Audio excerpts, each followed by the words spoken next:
We're looking at the advanced metrics from week 1 to identify any trends that we can take advantage of to help us win our leagues, help us win the waiver wire, and help us win those trades. And today we're looking at 10 wide receivers that could help us out who are trending upwards in the numbers. Even though it's one game played, it's something we need to look at, something we need to forecast for the not so distant future. That being said, you need to hit that subscribe button right now. Stop missing out on this information because we're going to help you win the waiver wire, help you get those trades done, and help you set those lineups.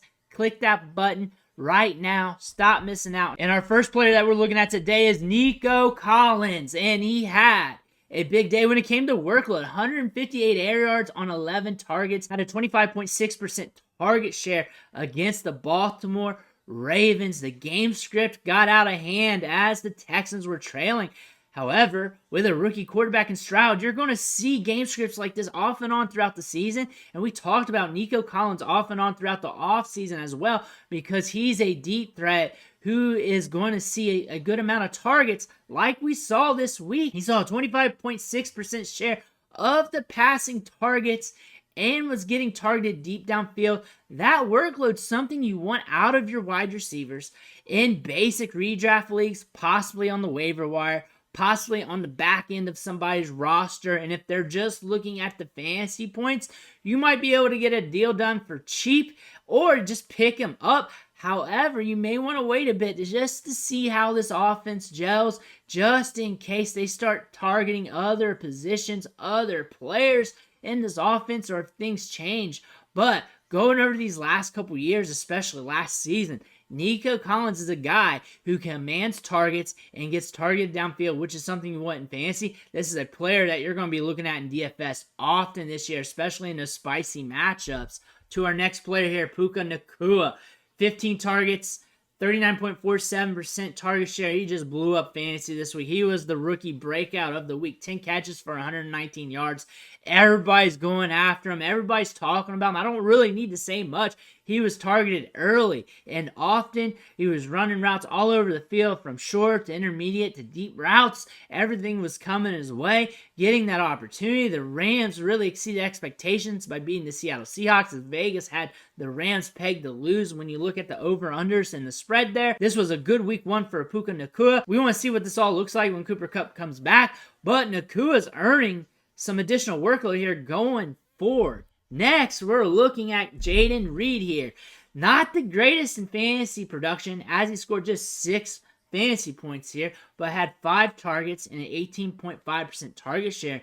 Game script got out of hand. They did not need to really wing the ball around all day long, but he still had 93 air yards, 18.6 average depth of target. Indicates they're willing to target him downfield. Christian Watson was out. That might open things up for Reed over the middle a little bit more as they put him more in the slot.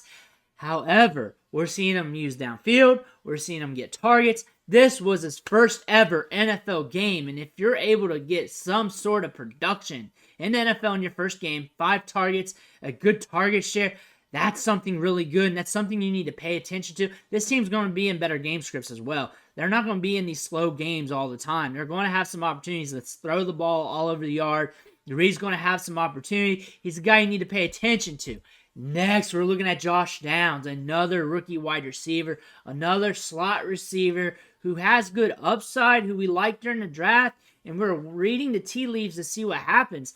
First game, out the gate, 7 targets, 17.9% target share, 3 catches for 30 yards. Your average fantasy guy does not like that point threshold, but we are looking at the workload for the trends here, and we're seeing him get some targets here in a good matchup here against the Jaguars, where the offense was pushed to throw the ball a bit, pushed to be a little bit quicker. Josh Downs got his opportunity. Short targets, as we were expecting for him as a slot receiver, but he does play bigger than his size and is a guy to watch down the road. He's not somebody you should be picking up right now, but he could be a future get off waivers if this trend continues to happen, because workload leads to production sooner than later. Next, we are going back to the Texans, Robert Woods. He's good wherever he goes, and he was good with the Texans. It doesn't matter what the quarterback play is. 6 catches, 57 yards, but he saw 10 targets and a 23% target share. We want that out of our wide receivers. Also had 75 air yards. He has just been good. He has been solid. He's dependable. And the thing about Robert Woods is he's going to be in these game scripts like this. The Texans aren't winning many games this year. They're playing from behind a lot this year. They're going to be winging the football a lot this year as they're getting Stroud acclimated to throwing the ball on the NFL level. That's what they're going to be doing here. They're going to be playing from behind. They're going to be dishing the rock around. Robert Woods is the guy that is going to flash on the waiver wire off and on throughout the year, and this is an indicator that we're going to see that because he's going to own a part of the targets. He's going to get targeted downfield. He's going to get opportunity, and that's something you're going to want to see with your wide receivers that you're gambling on. Next, we are looking at Allen Robinson. We all thought he was dead. We all thought we were done with him.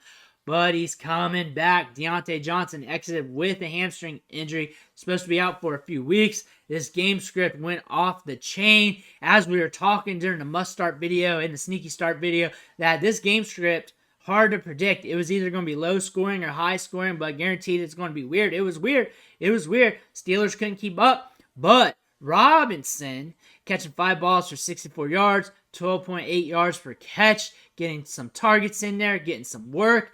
8 targets on the game. Good to see. And if Johnson's going to be out, we might see him used in the slot, see him used more, get more opportunity. Might equate to some fantasy points. If he catches a few balls in the end zone, that's going to be looking good as well.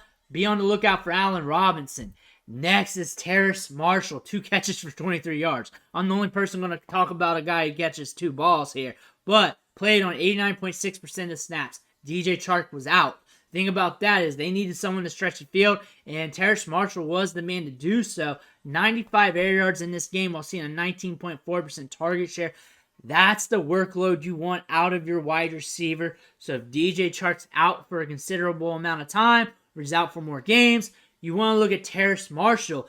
We say this about Terrace Marshall every year, though, because he's always getting a string of games or a string of opportunity where he's getting air yards, he's getting target share, and nothing's coming down with that. But you gotta point out these metrics as they happen because that could lead to something. Because we're not seeing the Carolina Panthers leading in a lot of games. They're going to be trailing a lot. They're going to be in fire game scripts. They're going to be playing from behind. They're going to have these wide receivers in and out and stuff like that as they try and figure out their depth chart for the future. Marshall's going to get some opportunity here and there. Might be a better DFS option than for regular redraft or even dynasty or regular lineups, but a guy you want to know and gamble on all the well. And then Jonathan Mingo, rookie wide receiver, first game ever, 87 air yards, saw some targets. Another wide receiver you need to pay attention to here in the upcoming weeks.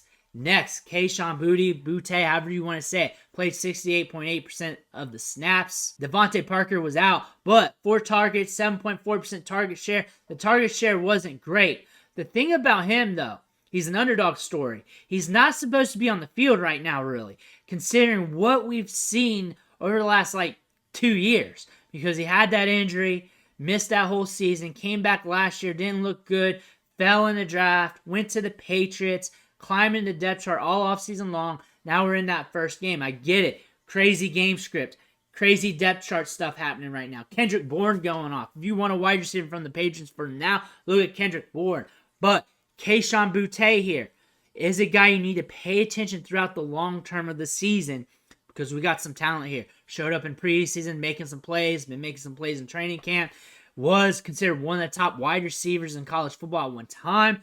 Now we're seeing snaps early in his career, and that's a good thing to note. He saw 84 air yards yesterday, which is a good thing to note. Getting some targets, getting some run in the NFL, and he might be one of the most talented wide receivers on this team right now. We got to see if he can revert back to his old form.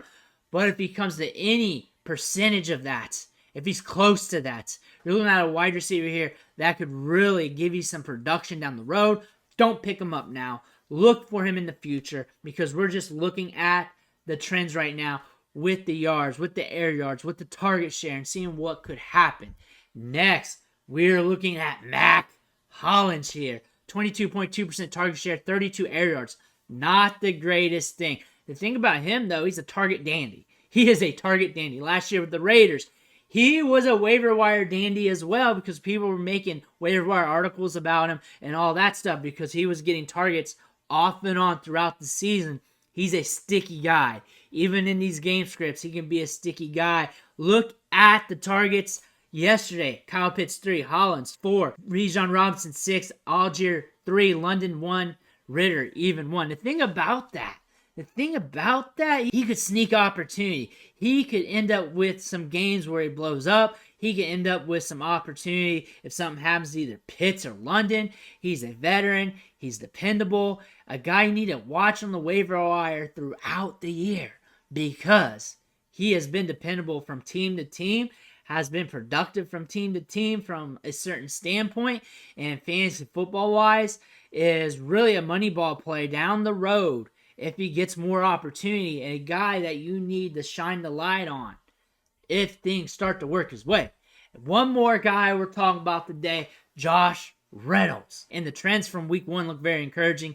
7 targets, 21.9% target share, getting opportunity, and that's because they used him to stretch the field. Had a good average at the target of 10 yards, 70 air yards in this game, played 70% of the snaps, which was more than Marvin Jones because they need him for the deep ball. And that means Jameson Williams could be getting some opportunity when he comes back because they want to use a wide receiver stretch the field. That's what they use Reynolds for. But Reynolds right now for the short term, maybe even long term, could be a play. Definitely for DFS off and on because we know the Lions are going to be in good game scripts where they're pushing the field. They're good for fantasy, and he could have some up games here and there. Probably a boom-bust wide receiver as you're looking at him.